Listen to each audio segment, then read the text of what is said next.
my presentation is called Cyber Conscious. Kind of what's happening, what trends are we seeing from a claims perspective. And I think might be really interesting to know that a lot of the trends we're seeing are in the small to middle-sized businesses and not so much in the large. Even though we've all seen Capital One and Marriott, and we see all the big guys in the news, the frequency we're actually seeing in claims is in the small to medium-sized businesses, and I'll kind of discuss that a little bit. So what's going on in cyberspace? So currently, right now, what we find interesting is 70% of breaches go actually undetected internally. The average time to detect a breach is about 205 days, meaning someone infiltrates your network, gets in through business email compromise. Hackers are actually sitting there for about average of 205 days. The economic harm from cybercrime has well surpassed international drug trafficking, which I thought was an interesting stat that we found. And it's about $1.5 trillion, right? And so this is kind of the insecurity of what cybersecurity is doing today, right? Where they provide a product, they're basically giving you technology to solve the risk that technology is bringing you. And when it doesn't work, because we all know security fails at some point, then they provide you more technology to fix that current problem, right? And so it's just kind of the idea of, how do you actually get up from a risk, right? How do you actually solve cyber? And our theory is to transfer the risk, right? This is some stats on just probably ones that you've heard of, right? You see the Yahoos, the Targets, the Evernotes, the JP Morgan, the Anthem, right? So 60% of all cyber attacks worldwide are directed at small to medium-sized businesses. Even though these are the ones that we know about, the big ones, the actual, what's actually happening today, the majority of the time are actually small and middle businesses. 1 in 5 small and medium businesses fall victim to a cyber attack. Over 60% of the 62% of the compromised small to medium-sized businesses actually go out of business between 6 to 18 months. And the reason is the costs associated with the forensics, the actual, maybe a vendor, right, or a client of yours affected because of your breach has just been crippling. We see claims for, restaurants that are $500,000 in revenue. And we see claims that are exceeding $1 million, right? And so it's just so hard for a small to medium-sized business to actually absorb that themselves. Okay, so these are what we're actually seeing from a trend standpoint. 45% of the claims we've seen in 2018 were hacking into actual networks. 30% were malware. 15% was social engineering. And 10% was privileged misuse, right? Insider. The hacking into the network, actually 80% of that was through business email compromise, meaning people were being phished, right? Click on this link, get your Amazon gift card, or, Dennis, looks like Dennis sends me an email and it says, hey, make sure you click on the calendar invite, right? For this meeting, right? So it's just really interesting on some of the trends we've seen. Social engineering is a very popular one that a lot of people talk about. It's really what we call funds transfer fraud, is the getting tricked into sending monies, right? Hacking 101. So there's a really interesting idea around the elite minds, right? What we call the whale hunters, right? What we describe to our broker community and our the people that we partner with, like PIA, SE, is there's a difference between a target of choice and a target of opportunity, right? A lot of small businesses say one of the biggest drawbacks in buying cyber insurance is no one's trying to hack me. Like, I'm not big enough. I'm not Amazon. I'm not Google. I'm not Marriott, right? I'm not Capital One.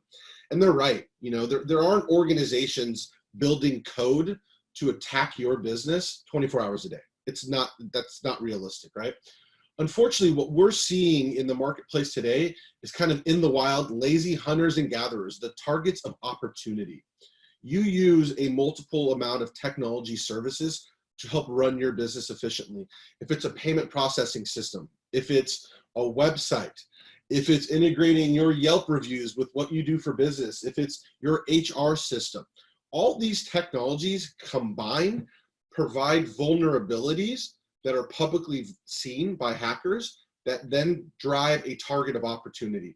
Well, one of the best metaphors that my mentor actually told me was, if you imagine a massive piece of wood, right? And there's all these nails in this piece of wood hammered in, and you see one nail sticking out, that's all a target of opportunity is. A hacker has a hammer, He sees a nail and he hits it. They aren't trying to get you. They aren't like going after you, but all the technologies that you use do bring a risk and exposure to the business, right? Kind of the favorite tactics that people are using are credential stuffing right now. So if you imagine all your employees have a business email address, those business email addresses are used by your employees on third-party sites. If it's logging into LinkedIn, if it's their Nordstrom's account, a lot of people use their corporate email addresses on third-party sites. When those third parties are breached, like we'll use LinkedIn as an example, if I use apazuki@coalitioninc.com as my username for LinkedIn, and LinkedIn is breached, my password associated with LinkedIn is now available. And there's a good to decent chance I'm a human and my password on LinkedIn is the same at work. And so what they're using are these compromised emails and passwords and just brute forcing systems to see what sticks. Right, homoglyphic domains, right? This is just look-alike domains, right? Idea of if I am coalitioninc.com and someone makes a website called coalitioninc.com, but they change the O in coalition to the number 0. And they start sending emails from apazuki@coalitioninc.com to all the employees of my company and trying to get someone to click on malicious ink and infect malware, right? Third is the funds transfer fraud, right? Is the idea of tricking people into sending funds. We're seeing this quite a bit. So cyber conscious shift. So what I'm going to do here is kind of housekeeping, things that you can do in your business today. Our personal belief and our partnership with PIASE is having insurance, right? Buying insurance to protect yourself in the case that something happens, right? The problem with cyber today is a lot of it's unknown, right? A lot of this is above the normal business owner, right? And so having an insurance policy in place will help you protect yourself in the case that something happens. But these are a few things that kind of help you on your day-to-day business. The first one is actually my favorite. Slow down and think a little bit, right? We're so accustomed to going through emails, text messages, social media, so fast, back and forth. Happy clickers typically ignore key warning signs and their systems are quickly compromised. What's really interesting at Coalition, when you become our policyholder, we provide free at no cost security awareness training for the first 15 employees at your business. We obviously have a discounted rate through a company called Curricula. These are security awareness training where it's really like it's animated, it's kind of fun, they're quick videos. You can set up anti-phishing campaigns with your employees, sending them malicious emails to try to get them, right? And have them take a class about it. This is all free, and we find it very useful. Do not respond or provide financial or account information via email, right? There's a lot of times you're going to get an invoice for your business from a vendor or a client. Call them, right? Verify the account number, right? It's an extra step, but it's the difference between what is causing almost 60% of claims in cyber today versus just a 5-minute call, right? A 2-minute call to verify the account number with your client, right? Watch out for attachments. We're seeing a lot of malicious attachments right now on email attacks. Be cautious of links in emails. Before clicking a link, have an expectation of where you'll be taken upon clicking. Don't click a link if you expect to enter credentials or run anything, right? I mean, the links are huge right now. Make sure you see it. Maybe type it in Google to verify what it is. When in doubt, call the requesting party of a known good phone number, right? To confirm the request, okay? Never call or allow any Microsoft or toll-free support to connect to your computer systems. This is huge. I just got this from Apple the other day. I have an iPhone, I have a MacBook, my whole family has integrated the Apple ecosystem like a lot of people have.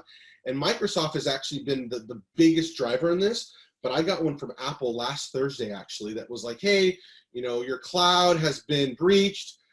Click 1 to talk to Apple support.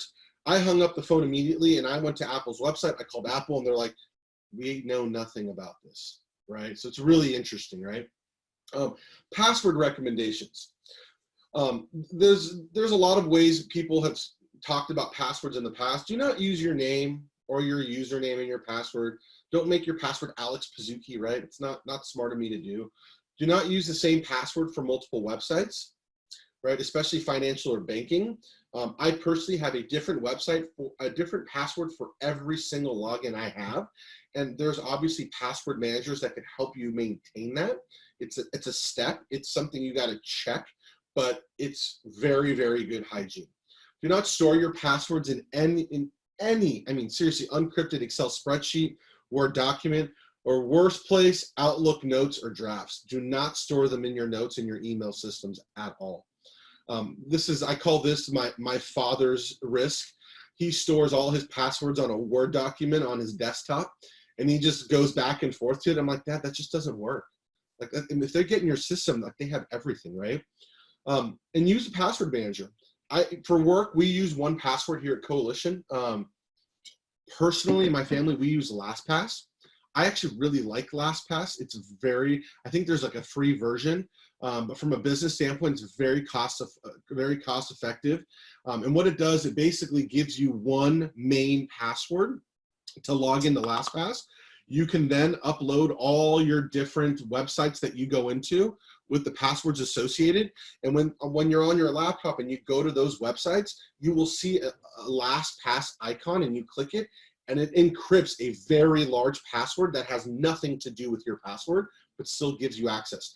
So if you're like breached on that site, the password that they would see is like the craziest numeric code, and they're like, ah, dang it, they got password, right? They got password managers. There's no way we're getting it, right? Which is, I think it's just a really good way of doing it.